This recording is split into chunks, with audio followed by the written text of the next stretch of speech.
mintis atsirado tai kolegos Antano, kuris mane persikėjo, dabar befilmuojant. Šiaip realiai nebuvo nie kartais slydęs pilnai, nes viskas nors patrukdydavo, tai padangas sprogdavo arba užkaisdavo.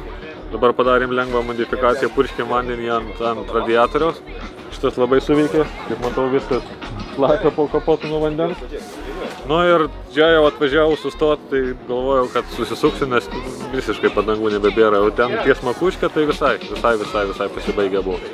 Šiaip smagu. Baisu, aišku, bet smagu.